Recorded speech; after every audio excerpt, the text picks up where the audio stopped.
What's going on, guys? Pomps187 here, and we are here with the Singapore XRR race review. And it's starting P10 on the grid, and we've got Intus conditions. So that's another wet race, like the 5th time in 6 races and all that. It's bizarre. A lot of wet races seem to be happening now. But we will go onto the grid now. We don't really have the best pace of Singapore, but all we got to do is try and keep it clean. No time penalties, no back into the wall. So hopefully I can do that. So wish you luck, guys.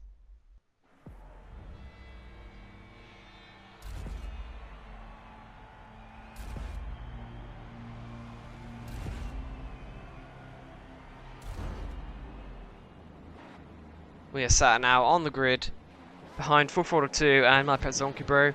There's only a 16% chance of rain, instead of the monitor at the start. But we are starting on the Intus conditions, and 5 lights and away we go. We actually get a terrible start because I was a bit too late in applying the power. Probably supplied it a split second after the lights went out, so we're being mugged a little bit by Conrad on the right and Ascending on the left. We go up in the middle of them, holding around the outside of Ascending. Formula 2 goes a bit wide at turn 2, we're trying to go up the inside of him, bit of contact, but there's nothing serious there. But he does still have the inside line for the right hand, so we give him the position back. But everyone's gone through the first two corners okay, there's a bit of end plate off there. But nothing serious really, so it's a pretty good start for everyone. Let's see how we go to the left-hander at the end of the DRS straight. A few cars off, I think someone dive bombed someone, we're going on the inside of Full Throttle 2. So we now got from P10 to P7, but we go a bit too deep at the right-hander. Final chicane there. Went up the air all of a sudden and went back into the wall. I don't know what happened there, but 442 has got back past us. So, well, still in P7.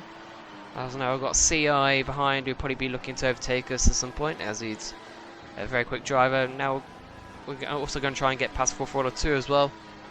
But we made a good start so far. Just kept it clean. The walls. Let's see if there's going to be any more carnage for the rest of the first lap. As we're dropping on the hairpin, going up the back straight.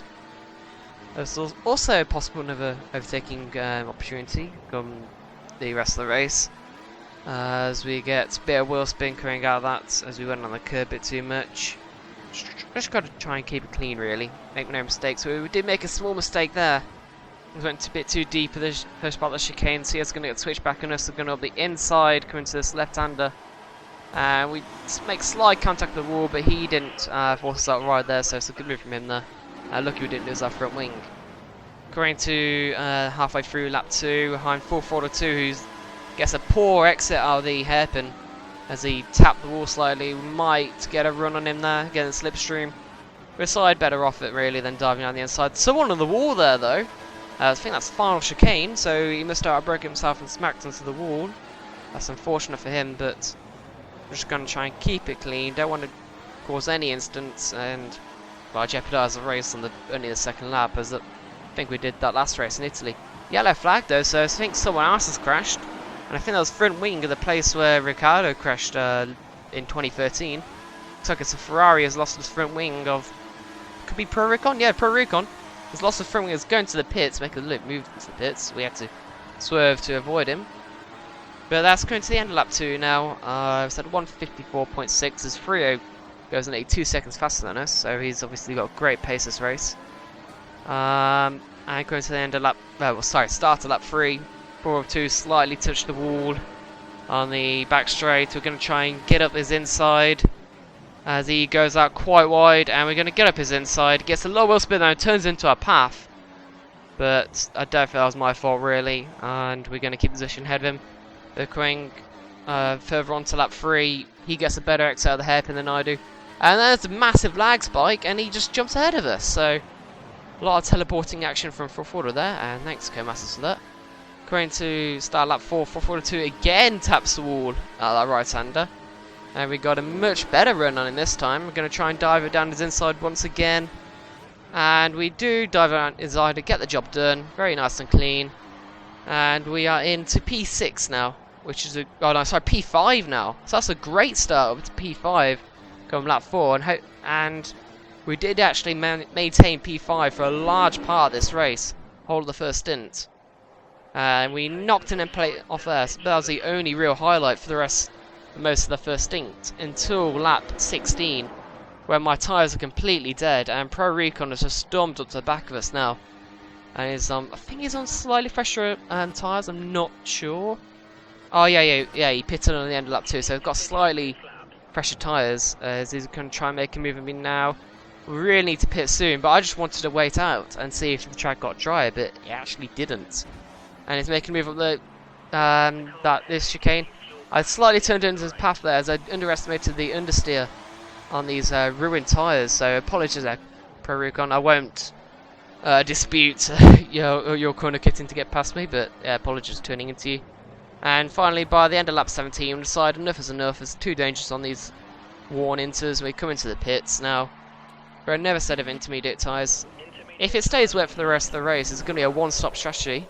We're going to take these inters to the end, as we're going to change the front wing. We got held up slightly by final chicane, so that won't help us. And let's see where we go on track. There's a massive train of cars, if you look at the mini-map, going down the start finish straight, so we're probably going to be held up behind them. Oh no. So we lost that P5, now P9. Is it going to be P10? P10.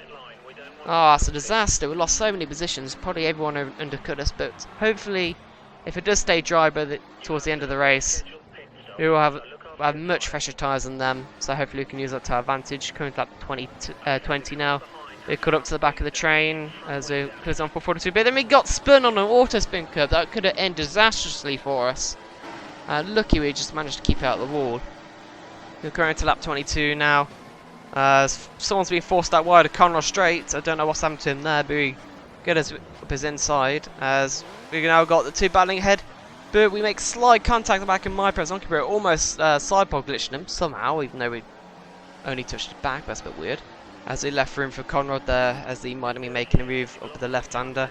Going to lap 25. 442 goes slightly wide. Coming onto the pit straight. We're going to have a good run on him, good slipstream. Might be able to dive up his inside. But he turns in on us slightly, and we have to bounce across the curb.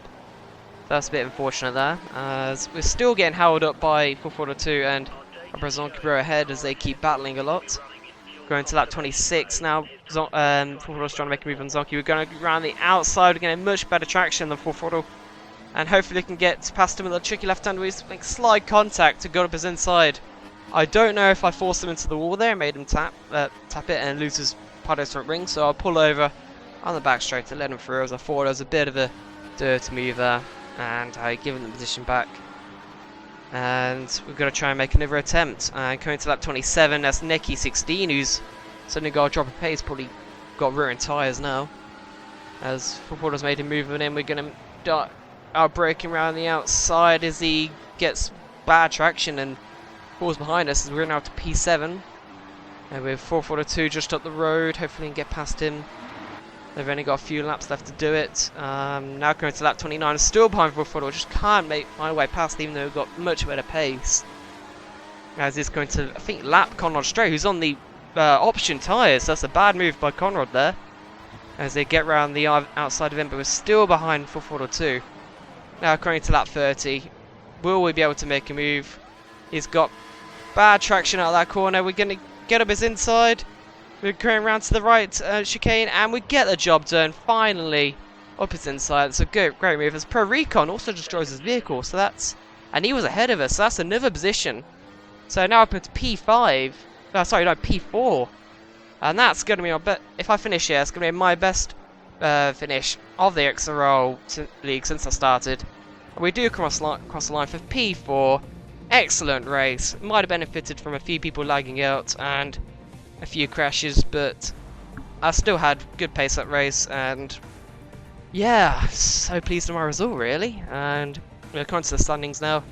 King Bowler first, Green Master 9 second, Zonky third, me fourth, 442 fifth, Neki 16 sixth, Sending Drive 7th, Pro Recon 8th, who crashed out on the last lap, Conrad Straight 9th, CI 10th, who lagged out, Final Chicane 11th, who crashed I think, and Freo also lagged out when he was leading the race, so it's very unfortunate for him.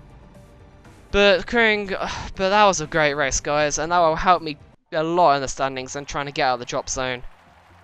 But I'll see you guys next time for the Japanese Grand Prix. Hopefully we can get a great result there, so see you then. Palms out.